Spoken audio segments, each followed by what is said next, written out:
আমার আম্মুরাতের বিশ্ববিখ্যাত বেগুন দিয়ে ডিম বোনার রেসিপি বানাতে গেছিলাম রে বুড়া। এর ভিতর যে কত কাহিনী বইটে গেল আমার সাথে এই রান্তি যে কি কব তোমাকে।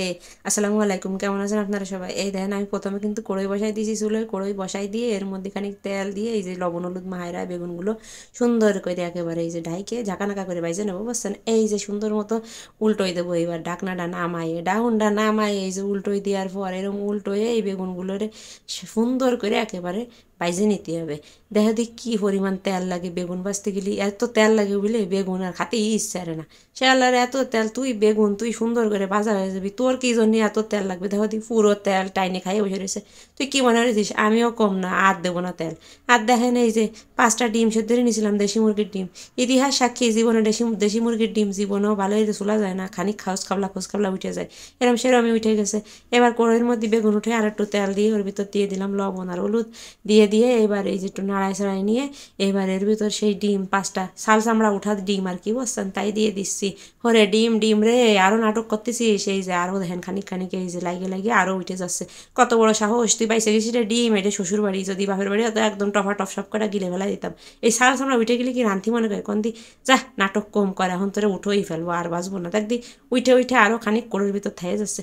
কি যে বিরক্ত লাগতেছে, মনে হচ্ছে যে একদম ক্যাপসুলির মতো এক একটা এক এক গালে দিয়ে একেবারে ফিনিশ করে ফেলাই দিই। এই যে উঠে ফেলাই দিচ্ছে, এই দেখেন দেখেন দি, যা উঠে যা থাইস থাই মিজাজটা গরম হয়ে যায়।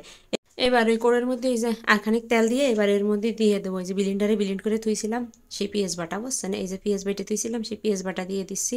পেঁয়াজ বাটা দিয়ে এবার আবার এর ভিতরে অল্প একটু পানি দিয়ে দিচ্ছি, না এবার পুড়িয়ে যাবে না বেশি, আল্লাহ তো নাগে আবার এই জন্য পুড়িয়ে যায়, বুঝছেন? এই জন্য একটু আবার পানি দিয়ে দিছি।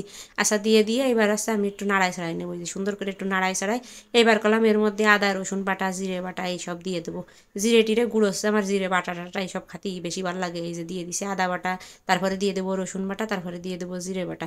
আপনার আবার মনে এটা না দিয়ে দিচ্ছি বলে আমার কোনো চামচ টামচ নাই, আসলে কি যে একটা বিরক্ত লাগতেছিল, রানতেই মন চাচ্ছিল না ডিমগুলো এরম হয়ে যাওয়াতে, বুঝছেন? এই জন্যই করলাম। এই যে দেখেন সব দিয়ে এবার এর ভিতরে আবার গুঁড়ো মশলা দিয়ে দেবো, লবণ হলুদ মরিচের গুঁড়ো এইসব আর কি, ওই যা লাগে আর কি। রানতি এ পারে না এমন কেউ আছে নাকি? তারপরেও একটু দেখাই এগুলো, এই জিনিসটা আমার আম্মু এরম করে রানতো, বুঝছেন? জমের মজা লাগে কিন্তু খাতি এই বেগুন দিয়ে ডিম বোনা। এই যে ভালো হয়ে কষানো হয়ে গেলে এবার এর মধ্যে যেখানে পানি দিয়ে দিছি রে বউ। এই পানি ঠুক দেওয়ার পরে যে আমার সাথে কী হয়েছিল, এই পানি দেওয়ার পরে মোবাইলটা এসে ছিটে বিটে এই জলের মধ্যেই পড়ছিল। বেগুন দেওয়ার আগেই মোবাইল ভরে গেছে, বুঝছেন? পরে নামাই মুস্তি মুস্তি দিয়ে কি এই যে জাল উঠে গেছে, দেখি দেওয়ারও সময় হয়ে গেছে। পরে এই যে হাতে নিয়ে এই যে দেখেন না এই যে দিচ্ছি, কি কাঁপাকাঁপি শুরু হয়ে যেতেছে, মিজাজটা আরও কিরাম গরম হয়, তাই কোন পুরো রান্দাটাই মিজাজ গরম নিয়ে কমপ্লিট করেছি, বুঝছেন?